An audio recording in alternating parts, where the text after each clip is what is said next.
नमस्कार दोस्तों, आप सभी का स्वागत है एनकेपी प्रोडक्शन में। मैं हूं नीरज कुमार और आप सभी को पता है कि मैं एज अ गांधी फेलो अभी काम कर रहा हूं गुना में। गुना में मैं अभी हूं पोस्टेड। यहां पर गुना डिस्ट्रिक्ट जो मध्य प्रदेश में है। तो मैं अभी एस्पिरेशनल भारत कोलैबोरेटिव में काम कर रहा हूं।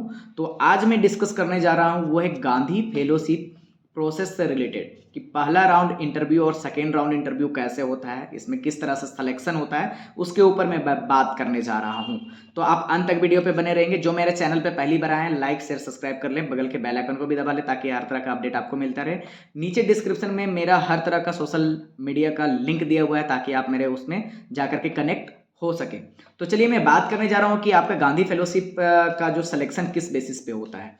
तो इसमें जो है आपका हर जोन वाइज ये थोड़ा डिफर कर सकता है, क्योंकि आपका जो है दिल्ली को लेते हैं तो सेंट्रल जोन में आता है, झारखंड को लेते हैं तो वो आपका ईस्ट जोन पे आता है। इस तरह से जोन वाइज में वो आपको तोड़ा गया है। उसके मार्केटिंग हेड अलग हैं, उसके इंटरव्यू अलग होते हैं, इस तरह से। तो लेकिन जो है कॉमन चीज़ें जो होती है, पहला थिंग है कि जब आप फॉर्म भरते हैं तो फॉर्म में आपको गलती नहीं करना है, क्योंकि उसमें 2 क्वेश्चन पूछा जाता है।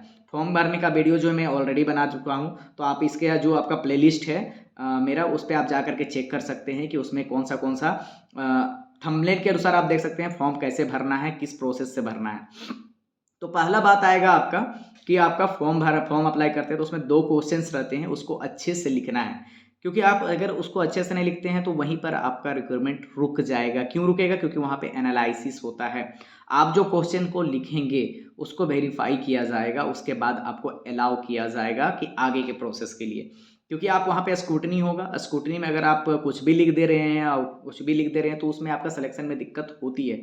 और यहाँ शुरू से लेकर के अंत तक के बाद में आपका मेरिट पॉइंट बनता है, उस तरह का स्टेप बाय स्टेप चलता है। तो पहला है कि आपका स्क्रूटनी होगा, पहला कि जो फॉर्म आप भरेंगे पहला स्क्रूटनी उसी राउंड पे होगा। उसके बाद में जब आते हैं कि आपको हाँ ठीक है आपका वो राउंड क्लियर हो गया, उसके बाद सेकेंड राउंड में आपका आता है कि ऑनलाइन आपका वर्चुअल इंटरव्यू होगा। तो आपके जो रिस्पेक्टिव एक मेंटर होंगे जो बनाया जाएगा इनमें आपका मार्केटिंग हेड के द्वारा या तो किसी भी तरह से, तो उसका जो है आपका जो हेड होंगे या तो फिर आपको जो रिक्रूट कर रहे होंगे उनके जो इंटरव्यूअर जो आपको अपॉइंट किए जाएंगे, आपको मेल रेगुलर चेकअप करना है। आप जो ऑफिशियल मेल जो डाले हैं उसको रेगुलर चेक करना है। उस पर क्या करेंगे, जैसे मेल आप चेकअप करते हो, आप उस पर लिंक आता है, आपको कॉल भी आएगा, तो कॉल को मिस नहीं करेंगे। अगर मिस करते हैं तो आप रेगुलर ईमेल को चेक करते रहें, हर 1 से 2 दिन में आप चेक करते रहें। तो उस पर आपको आएगा कि ऑनलाइन आपका एक इंटरव्यू होगा, ऑनलाइन मतलब कि वर्चुअल राउंड पे। तो वर्चुअल राउंड इंटरव्यू जैसा ही क्लियर होता है उसके बाद में आपको क्या होगा कि उसके लिए भी नोटिस आएगा कि आपने उसको पार कर लिया। तो उसके बाद में आता है इंटरेक्शन। हम यहाँ पर इंटरव्यू नहीं बोलेंगे क्योंकि वो होल डे इंटरेक्शन होता है, दूसरा राउंड। जो दूसरा राउंड में सभी के लिए थोड़ा सा टफ भी होता है, लेकिन वो एक वैसा कुछ भी टफ नहीं होता है। आप अच्छे से तैयारी कीजिएगा तो कोई दिक्कत नहीं होगा। मैं इसमें इसके रिलेटेड अलग अलग वीडियो भी डालता रहूँगा। तो उस पर क्या होता है कि आप होल डे इंटरेक्शन होता है, तो आपको सेंटर दिया जाएगा, उस पर आपको एक ईमेल आएगा। ईमेल जो आएगा, ईमेल के जरिए जो है ईमेल में आपको पूरा डिटेल दिया जाएगा। आपको सीट अलॉट करने के लिए आपको एक फॉर्म भरना पड़ेगा, उसमें उसी ईमेल में अटैच्ड होगा और सारा इंस्ट्रक्शंस उसी ईमेल में डाला गया होगा। तो आप जो ईमेल में जाएंगे उस ईमेल में जाइएगा, उसमें आपको एक फॉर्म भरना होगा, उस पर फॉर्म भरेंगे ताकि आपका सीट अलॉट होगा उस इंडक्शन के लिए, उस जो आपका उस दिन का इंटरेक्शन होने वाला है उसके लिए। तो आपका जो जोन है उसके वाइज में वो डिस्ट्रीब्यूटेड होगा। जैसे झारखंड की मैं बात करूँ तो आपका पिछले बार जो हुआ था वो डीएसपीएमयू में हुआ था। उसके बाद दूसरा राउंड जो हुआ था वो मारवाड़ी कॉलेज में हुआ था। उसके बाद में आपका पिरामल के आपका जो हेड ऑफिस है उसमें हुआ था। तो इस तरह से आपका वहाँ पर रहेगा, लेकिन कोशिश कीजिए जो पहला आपका मिलता है उसी में आप अपना सीट अलॉट कर लें।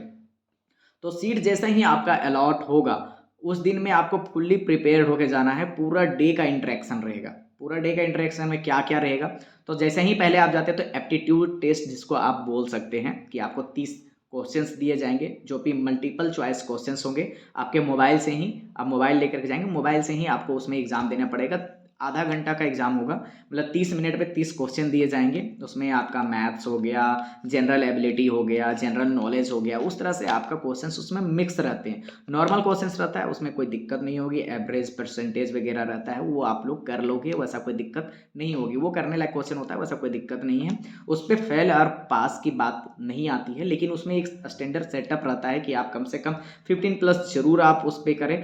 आप कोशिश कीजिएगा कि कम से कम आपका 25 प्लस हो 30 में, क्योंकि उसके बेसिस पर भी आपका सिलेक्शन बाद में रुकता है। अगर ज़्यादा फेलोज अप्लाई करते हैं या सिलेक्शन होता है तो उस पे भी पॉइंट को मार्किंग किया जाता है। तो पहला वो राउंड होगा, ये आपका क्वेश्चंस वेरी कर सकता है जोन वाइज, या तो फिर रिक्रूटमेंट प्रोसेस को चेंज किया जाता है तो उसमें भी आपको थोड़ा सा चेंजेस देखने को मिलेगा। ये नहीं कि मैं बोल दिया तो वही चीज़ होगा, ऐसा नहीं है, वो आपका चेंज भी हो सकता है, लेकिन मोटा मोटी मैं आपको एक आइडिया दे रहा हूँ। तो वो पहला राउंड हो गया। दूसरा राउंड आपका उसी दिन में आपका क्या होगा, पहला थिंग। दूसरा थिंग होगा आपका ग्रुप डिस्कशन।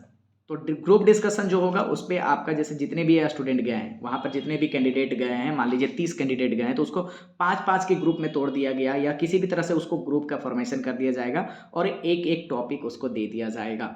तो जो भी टॉपिक मिलेगा, ऐसा मैं नहीं कहूँगा कि कोई भी एक स्पेशल टॉपिक मिलेगा, उसमें आपका सेपरेट बहुत सारे टॉपिक्स हैं जो वहाँ पर रिक्रूटमेंट के थ्रू से आपको वो डिसाइड करना किया जाएगा और आपको वो एक टॉपिक दिया जाएगा ग्रुप में। उस ग्रुप में आपको डिस्कशन करना होगा, ग्रुप डिस्कशन होगा। ग्रुप डिस्कशन में जो आपका पार्टिसिपेशन होना चाहिए, अगर आपको सेलेक्ट होना है एज ए गांधी फेलो तो आपको उसमें पार्टिसिपेशन ग्रुप में दिखना चाहिए। आप कैसे उसमें इंटीग्रेट कर रहे हो अपने आप को, अपने टीम को लेकर के किस तरह से डेवलप कर रहे हो, इन्हांसमेंट कर रहे हो, तो उस पर आपको थोड़ा सा काम करना होगा।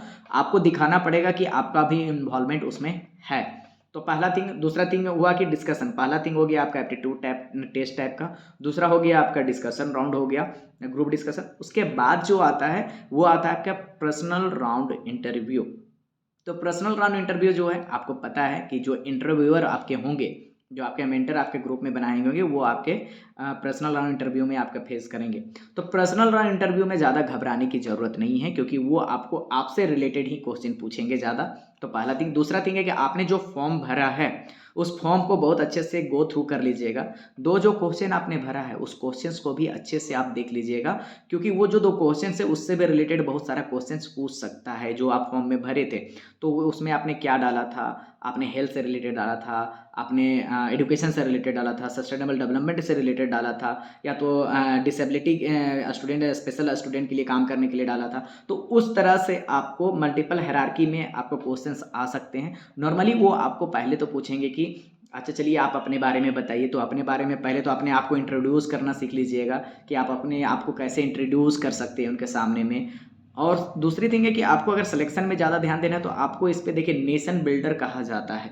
तो नेशन बिल्डर जो है, एज ए नेशन बिल्डर आप उस पर सेलेक्ट होंगे कि आपको नेशन बिल्डर बनना है। तो उसके लिए तो आपको क्या है कि आपका सेल्फ डेवलपमेंट भी इसके तौर पे देखा जाएगा।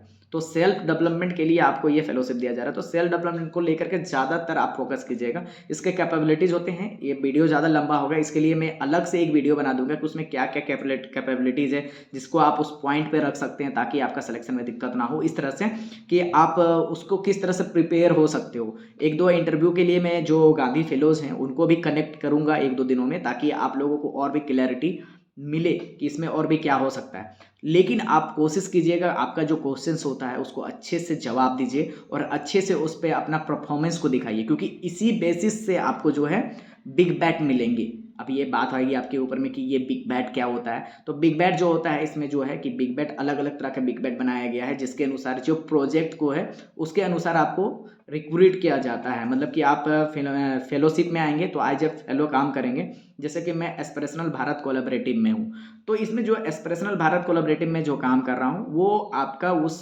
सिलेक्शन के बेसिस पे होता है। बहुत लोगों का ऐसा होता है कि टीएससी मिलेगा, ट्राइबल हेल्थ कोलैबोरेटिव। मैं ये नहीं बोल रहा हूँ कि कोई कम है कोई ज़्यादा है, ऐसा कुछ भी नहीं है, कोई भी कंपैरिजन नहीं है। लेकिन हाँ, अपने क्षेत्र पे जो रुचि होता है उसके अनुसार, जो आप रुचि ज़्यादा दिखाएंगे इंटरव्यू में उसके अनुसार आपको वो अपॉइंट किया जाएगा, ताकि आप उस क्षेत्र पे ज़्यादा काम कर सको, अपने आप को ज़्यादा लर्न कर सको। तो इसलिए आपको इंटरव्यू में उस थीम को लेकर के जाना है जिस पे आप ज़्यादा काम करते हो। एजुकेशन को लेकर के जाना है तो एजुकेशन पे ज़्यादा फोकस करें, हेल्थ को लेकर के जाना है तो। और एक चीज़ और भी कर सकते हैं कि मल्टीपल हायरार्की के साथ भी जा सकते हैं, ताकि आपको उसमें कोई दिक्कत नहीं है, आप सब चीज़ में मिलाकर भी काम कर सकते हैं। तो यहाँ तक कि आज है कि सेकेंड लेवल तक का है। सेकेंड लेवल का जो है रिजल्ट आता है उस पर आपको जो है रिजल्ट में आपको जो ईमेल ही आएगा, ईमेल में आएगा तो आपको उसमें आपको दिया जाएगा कि कौन सा स्टेट आपको मिला है। होम स्टेट नहीं मिलेगा, मैं झारखंड से हूँ तो झारखंड में नहीं मिला है, मेरे को मध्य प्रदेश मिला है। उसी तरह से जो भी है आपका जो सेंटर आपका स्टेट है उस पर आपको नहीं मिलेगा, आपको दूसरा स्टेट में ही मिलेगा। और दूसरा स्टेट में जाएंगे, क्यों जाएंगे इसके लिए मैं अलग से वीडियो बना दूंगा। तो ये जो है कि आपका है कि दूसरा स्टेट में मिलेगा, और उस स्टेट में आपको ये भी क्लियर नहीं होगा कि कौन सा जिला मिलेगा। अब जब आपका इंडक्शन होगा उस पर आप फिर से आएगा कि यहाँ तक के सिलेक्शन है, प्रोसेस तक मैंने अभी आज क्लियर कर दिया। इसके आगे के क्या प्रोसेस होता है, किस तरह से आप आगे बढ़ सकते हैं, मैं इसके लिए और भी डिटेल वीडियो बनाऊंगा। बने रहेंगे एनकेपी प्रोडक्शन के साथ। सोशल मीडिया हैंडल में भी आप जरूर जाइए, इंस्टाग्राम, फेसबुक, और मेरा जो नीचे एनकेपी प्रोडक्शन का ग्रुप बना हुआ है उस पर भी ज्वाइन कर सकते हैं। यहाँ तक कि मैं बात करना चाहूँगा कि आप लिंक्डइन में भी जुड़ जाओ, ताकि हर तरह का अपडेट मैं आपको तक पहुँचाता रहूँ। और जो भी दिक्कत होती है कमेंट कीजिए, मैं कोशिश करूंगा आपका हेल्प करने का। जिनका दिक्कत हो रही है, जो स्टूडेंट का कि आपका खुल नहीं रहा है या किसी तरह का दिक्कत हो रही है, तो आपका जो एचआर हेड बनाया जाता है या मार्केटिंग टीम जो है, मार्केटिंग टीम से संपर्क कर सकते हैं। अगर दिक्कत होती है तो नीचे में मेरा नंबर है, आप कॉन्टैक्ट कर सकते हैं। मैं कोशिश करूंगा आपका हेल्प करने का। बहुत बहुत धन्यवाद आप सभी का।